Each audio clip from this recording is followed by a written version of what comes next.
Hello and welcome back to Interstorm Games Presents. Today we're entering the top half of my top 100 games. That's going to be numbers 50 through 41. As with always, Piper is with me and Mike is back behind the camera. Introductions out of the way. Let's get to it. 50 living card game. Last time we talked that my number 51 game was a living card game, Star Wars a card game. My number 50 is also a living card game. It's Lord of the Rings, the card game. In Lord of the Rings, it's for a solo player or for two players to take on the roles of heroes and go adventuring in the world of the Lord of the Rings. The players are going to be trying to complete quests by going up against the forces of Sauron, trying to earn quest points. Throughout their quest, the evil forces will be trying to stop them with a threat level. There's actually a threat meter. And as the game goes on, the threat meter will progress. As the heroes gain more threat, the forces of evil are more attracted to them. And it's a race against time to see if your threat meter reaches a certain number or if you're able to complete the quest. There's a demo video. I believe Rodney Smith did a Lord of the Rings on one of his early Watch It Played videos. If you want to go see how it works, go check that out. I highly recommend it. If not, if you've already... just from what I say, you sound intrigued, I highly recommend it, and go get my number 50, Lord of the Rings. My number 49 game is also a card game, another deck builder. It's Core Worlds. Core Worlds, the players are going to take on the roles of leaders of galactic civilizations that are slowly but surely working their way from the outer edges of the galaxy into the core worlds. It is a deck builder. So you are going to start with your core group of cards, core worlds, core cards. And they're going to be adding to that from cards that are laid out in the middle. Those cards can include units, robots, tanks, starships. Well, there'll also be planets. And so what you're trying to do is you're trying to collect enough tanks and units, troops, soldiers. You want to deploy those out so that you can have enough to go and conquer the planets. Those planets in turn will give you energy to buy more troops and deploy more troops. Eventually everybody will work their way into the core worlds of the galaxy. At that point, it's a big free-for-all for the core world's planets. Whoever has the most points at the end of the game wins. There's also an expansion that's out called Galactic Orders, which really, really enhances the game. Oh, I said really, really. Take a shot. Oh, and lots of fun. That's my other drinking one. If I say it's lots of fun, a lot of fun, or a real fun game, go ahead and take a shot with that too. The Galactic Orders expansion allows you to get special abilities and special powers throughout the course of the game, depending on what cards you deploy. I really recommend it if you're going to get the base game. One of my... Upside down. They're upside... Oh no, they're upside down and falling. Oh my goodness. I dropped one. You dropped one. Well, you better pick it up. You don't have to pick it up. You're okay. I can't reach it. You can't reach it? Well, eventually we'll all reach the core worlds. Ha! Boy, that was bad. My number 49.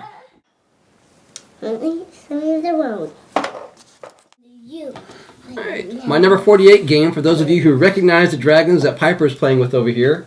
They're from, oh my goodness, Defenders of the Realm. Defenders of the Realm is from Eagle Games, so you know that this box is chock full of all kinds of miniatures. Defenders of the Realm is similar to Pandemic. Sure. There you go. It's similar to Pandemic in that it's a cooperative game and you're laying down minions instead of cubes that are taking over the world. However, as opposed to Pandemic, where diseases are just coming up randomly and you're going around trying to eradicate them, there are also evil overlords, such as an undead overlord or awesome painted dragons if you got the expansion. They are marching toward a central city, and the players are going to be adventurers, each one with a different power. And really, these powers are all different. And there's a lot more that come. There's a lot that come with the base game, some more come with the expansion, and they even have additional expansions that are just nothing but more heroes to go adventuring. As the game goes on, you're going to collect cards, and those cards are going to have colors of dice on them. Depending on the color of dice, depends on which overlord those dice will go towards defeating. If you can defeat the overlords before they breach your city gates, you win. It's as simple as that. I enjoy it almost as much as Pandemic. It is kind of heavy. It is a little bit wieldy, but I really enjoy it. Piper obviously enjoys it. you should enjoy it too. My number 48, Defenders of the Realm. Hey, I like the black and the green. The green dragon. I see green. The black and the green one, I'm all back. And it's then Grande. My number 47 game is one I don't own, but it's considered by most to be the granddaddy of area control games, one of the best area control games there is, and that's El Grande. In El Grande, you are a lord of Spain who's trying to influence the king and lay out your vassals around the country of Spain. Almost said state. Spain is not a state, it's a country. And it's in Europe, for those of you who didn't know that. Check the globe. I verified it and confirmed it. But as you're laying your units out on the board, trying to contain areas, you're able to move El Rey, the king of Spain, around to block areas and, what's the word I'm looking for? Assert influence. One of the things about El Grande I really like is the tower. There's a tower that kind of sits off of the main countryside, or the main country, the main map, if you will. And you're able to put units inside that tower. And then at the end of the game, or I think it's each scoring round, you pull the tower up and count however many units are in there. Whoever has the most units in the tower scores points for the tower. In fact, the point is that unless you're really keeping... Oh, really, take a shot. Unless you're keeping track, you're not going to know how many cubes are in there, except maybe yours if you're keeping track of yours. It's one I don't get to play enough. Friend of mine owns it, I don't own it. But if you find it, get it for yourself. El Grande, my number 47. Stick. My number 46 game is Dixit. Dixit is a party game similar to Apples, but way better than Apples. It takes out some of the arbitrary awkwardness, favoritism that can come with Apples, and that everybody is voting on which card they think matches the best clue. So in Dixit, one person...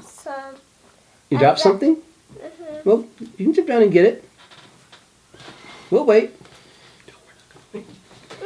So in Dixit, you've got some cards with some pretty surrealistic art. This is, if Salvador Dali was ever going to make a game, this would be the game he would make.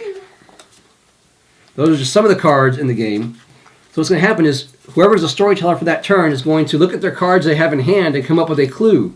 Any clue they want. A phrase, a sentence, a song title, a book title. And they're going to place that card out face down. Everybody else is going to look at the cards in their hand, and they're going to try and decide which card they think in their hand matches the clue the storyteller gave the best. And then they'll lay that down, because they're trying to get people to guess their card, while at the same time they're trying to guess a storyteller's card. It's the scoring system in this game that makes it stand out and shine above Apples. What's going to happen is if the storyteller, people who vote for the storyteller are going to get points. But for every vote that the storyteller gets, if everybody votes for the storyteller gets no points. So if he is too accurate and not vague enough in his clue with the card he laid down, he's not going to get any points. With those two.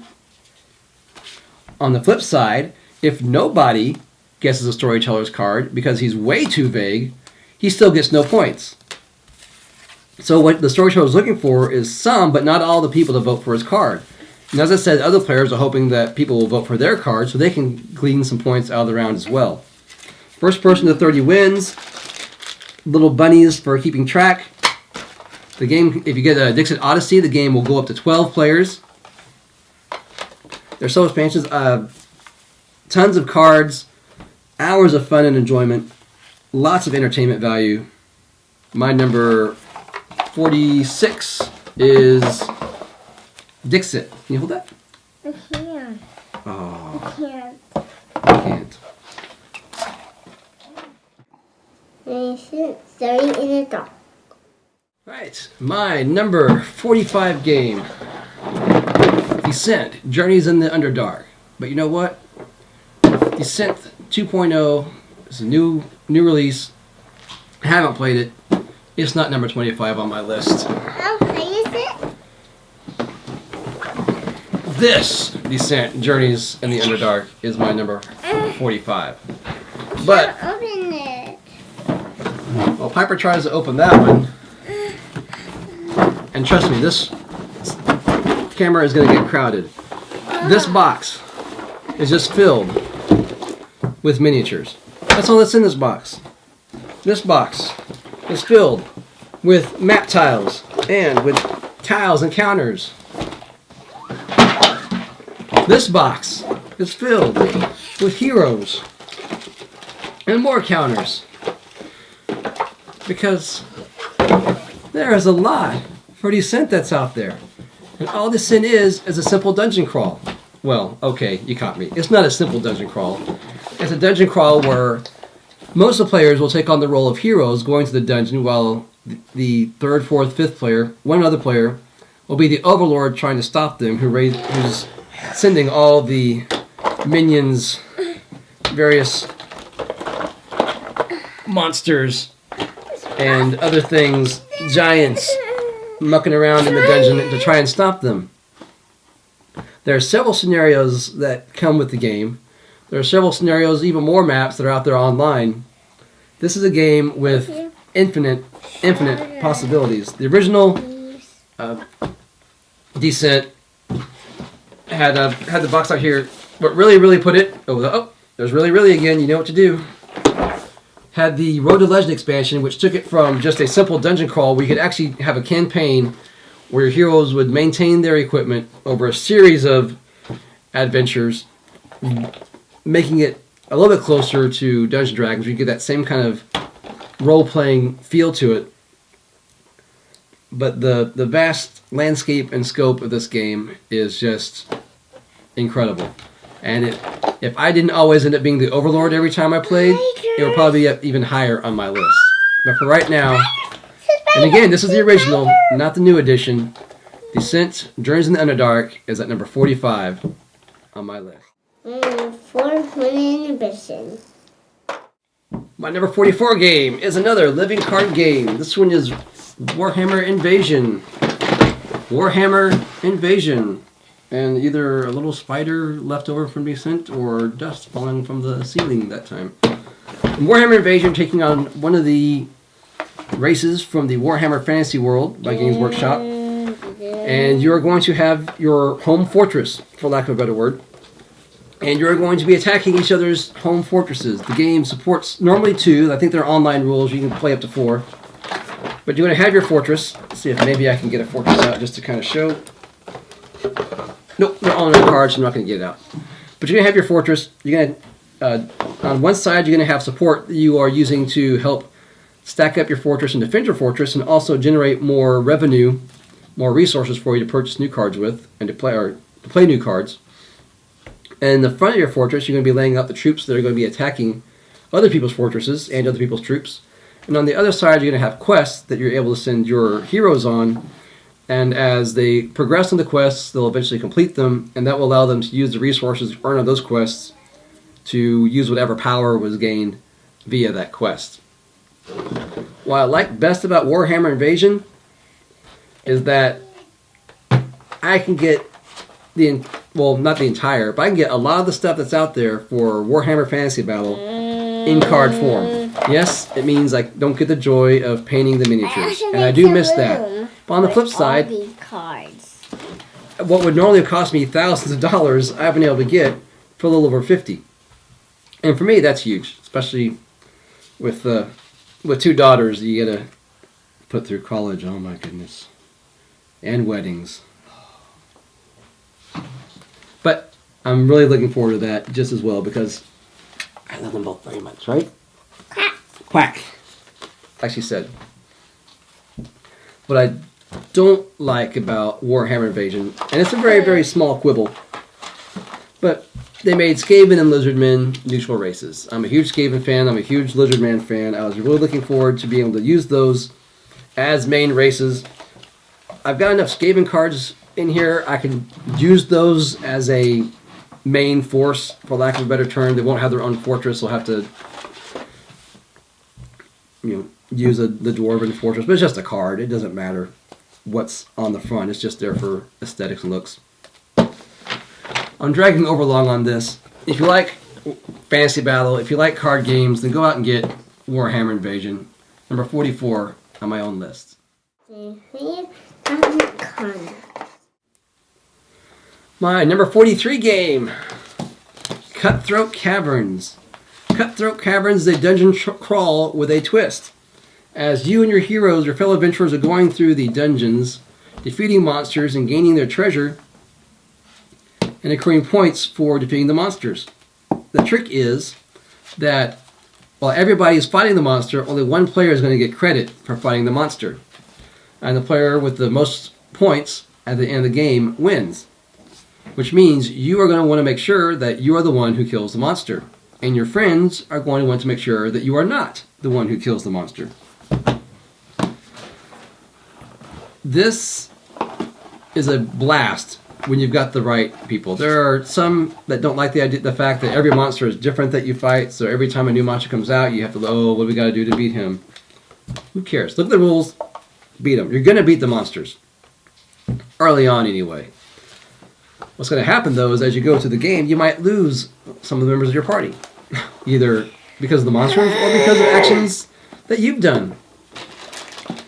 However, if you're the last one standing, you still have to fight the monsters. So if all the rest of your party is dead and you still have 3 more monsters to go through, you're going to have to fight them by yourself. And these monsters are defeatable when you have 3 or 4 people fighting them. They are not defeatable if you only have 1 or 2, and they are certainly not going to be beaten if you're the only one. This game is really, really a blast. You have to know, excuse me, that you're going to be going after each other. I mean, it's called Cutthroat Caverns for a reason. Get the right group of people in the right frame of mind. Just hours of enjoyment. My number 43, Cutthroat Caverns. Crap! And colors green. For my number 42 game, I brought out my youngest daughter. This is Trinity. Trinity, you want to wave to everybody? I can't reach my You want to wave to everybody? It's close enough. You want to reach the cards? You can't reach the bunny? We can get the bunny. Let's get back and get the bunny. Right. These are my daughters, and my number 42 game I don't own, but that's Age of Empires 3, or as it's called now, Age of Discovery. And Age of Empires 3, you are sending, it's a little bit of, it's a combination of worker placement and area control. And so in the game, you're going to be placing your workers to try and get trade goods, to try and get special benefits of the age that you're in. The game is played across 3 ages. You're trying to get unique people, captains, missionaries, soldiers that can assist you as you send them across to the New World and colonize that New World to, one, get the resources that are there, but also to maintain the highest population to get the first place score for each area. There's also a second place score, so Ouch! if you have the, Trinity, we're playing games, we're not playing with hair. Yeah? Okay. This hurts. She hurt you? Did you say, can you apologize to your sister? Okay, well, we're still working on apologies with this one. 1 year old, and what are you going to do? Age of Empires is a game that I did not like at first. The first time I played it, couldn't stand it. Second time I played it, liked it a little bit better. Now it's all the way up to 42 on my all-time 100. I've not been able to find the new Age of Discovery reprint. I don't know if it's just not available in my area, or if all the rumors, it's just had to have the name changed legally. It has nothing to do with the video game Age of Empires 3, so don't even get distracted with that. But it is, if you like worker placement, if you like area control, this is a great combination of the two. I highly recommend Age of Empires 3, my number 42. Eclipse. Finally today, my number 41 is Eclipse. Eclipse is the Twilight Imperium 3 wannabe that didn't quite do it, at least in my opinion. Eclipse is a 4X game, as they call them. That's explore and excommunicate and fiance and X something else. No, there are actually 4 X's. They have to do with the economics and the exploring and the expanding. I think explore, expand, execute, and something else. I don't know. It's a fun game, but it's not Twilight Imperium 3. It does use hexes, so you will be using hexes to lay out your map, and you do have ships, but what really drives Eclipse is the resource gathering of cubes, where you're building your technologies, you're building your economic base, or you're building your building base, your construction base. For me, what made Eclipse so high up on my list is the technologies. They're available for everyone to buy right off the bat if you can afford them. You do, some do have prerequisites, but then you can take those and you can modify your own ships. So you can have your own fighters, you can have your own cruisers, your own battleships. And to me, that was a really unique thing to be able to do, to just kind of make your empire your own, aside from one that's kind of a preset that is provided for you. The game recommends when you first start off, everybody here, there are alien races in the game. Are the bunnies winning? No, I am drinking this now. I'm racing it. They're racing it? No, I'm reaching it. Oh, okay, you can reach it now. Oh, yes, we played Dixit yesterday, and Piper couldn't reach the board because we had placed it out in the middle of the table so that everybody would have access to it. But today, we're able to reach it. Achoo, ouch! Uh-oh. And we're able to reach the bunnies when they fall on the floor. And Eclipse still made it on my top 100 list. I really kind of expected it to be higher. I was expecting a lot more out of it. It's still a fun game for what it is, but just don't expect it to be Twilight Imperium. The magic that's there for Twilight Imperium, just the vast array of options that you have, are not in this game. It's still fun. There's still lots of ways to win. And it's still on my top 100 list at number 41, and that's Eclipse. And there it is, the first breach into the top half of my top 100, numbers 50 through 41. Once again, I'd like to thank everyone who's been watching and commenting. I really can't tell you how much it means to me that you take the time out to come back each week as we put these out and watch. You like us on Facebook, follow us on Twitter. If you've been checking out our website, I apologize. I know I've not been keeping that up to date since the first video came out. I'm sorry. Some things take a little bit more precedence over that. I will try and get back there, get it updated. Piper, you want to say anything before we go? Quack. No, just quack. Can you say bye? And wave? No. Piper is sad that we're having to wrap up this session, but we'll be back next week with some more videos and more games, and hopefully you'll be there to join us. Thanks again.